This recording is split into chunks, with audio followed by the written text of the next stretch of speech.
You learn life through experience, not knowledge. Now, you probably thought that was the first principle because you just clicked on the video and this was the first text that you read, but I like to be a little bit of a tease, so I'll tell you the principle in a little bit. You don't read a book about a bear attack and know what it's like to go through a bear attack simply because it went into detail. So don't expect to be a successful business owner or entrepreneur on your first day simply because you just got an LLC, or you just got your license, or you just graduated high school or college. Expect to be molded into a business owner, and not just that, but into a leader, into an entrepreneur, someone who isn't just a speck of dust on a huge rock going 10 million miles an hour into a never-ending, ever-expanding vacuum of cold nothingness.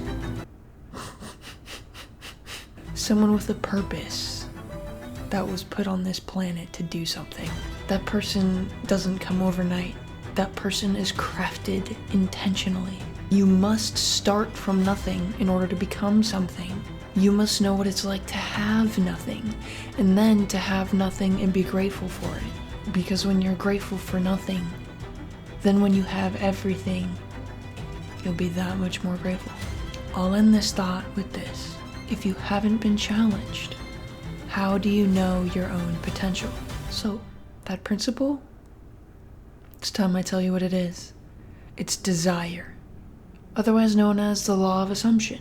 Now, I might not be a billionaire in this current reality, but I believe in the law of assumption, created by Neville Goddard, which assumes that everything that I desire is already happening right now. It's just happening on a different frequency, one that I haven't yet tuned to. I can tune to it in my imagination, but I can also tune to it in the real world.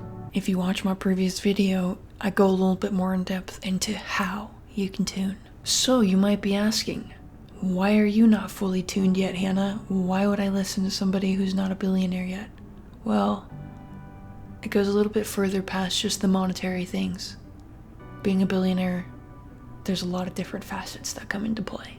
But the simple answer is my lack of experience. See, my shyness and my anxiety hindered me from stepping into my true power. I didn't want to take accountability for being lazy. I didn't want to believe that I could overcome the person that I used to be.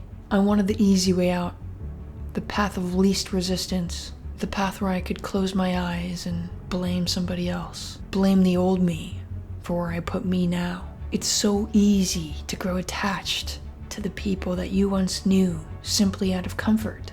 But if you grow and someone else you know doesn't, and you remain attached, they will only ever look up at you, and you will only ever look down at them, and there will be no growth. All change will be stagnant.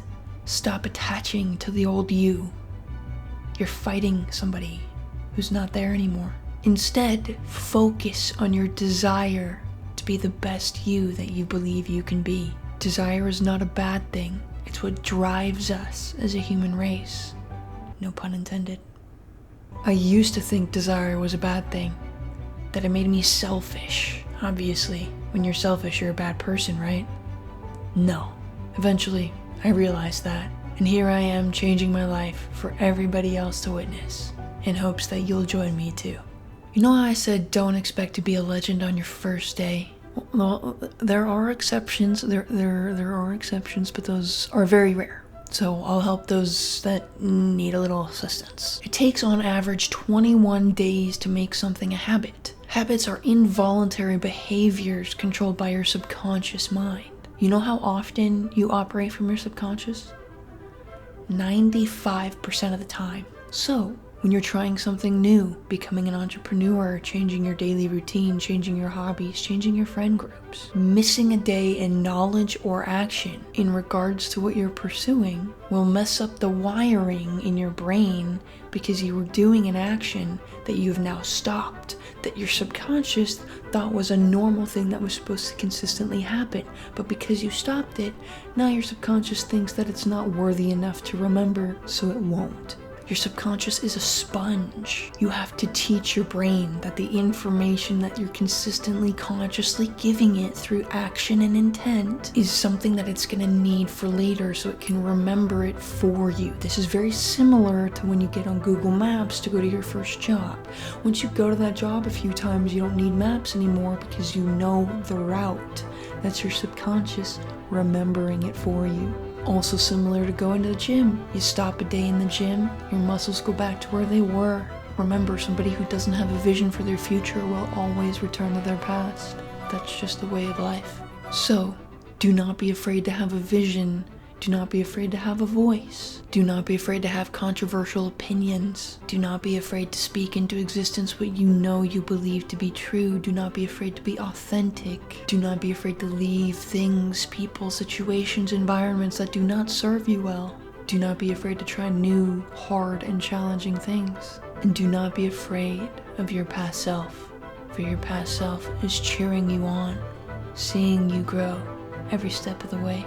Simply be yourself, grow and evolve, learn, and be happy and curious and excited and proud of what you desire, because you know what you desire exists, and all that you have to do to achieve those desires in this reality is acting with action, intention, discipline, love, and relaxation.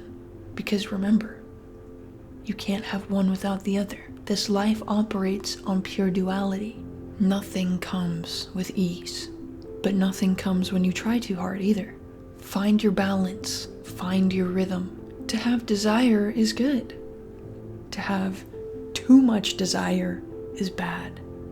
To have too little desire is also bad. Find your balance. Be grateful for desire and use it in your favor. Desire is a powerful force. It is not something to be afraid of, but something to be harnessed with love, gratitude, and giving, as well as a little bit of a belief in yourself, faith, if you want to call it that. You have the ability to control your life and everything that happens in it. So remember that your journey is not about how much desire you have, but how you use it to shape your current reality. Embrace your path. Embrace your journey. Find your balance. And never be afraid to pursue what you truly desire. For within your desires, you hold the key to your own destiny.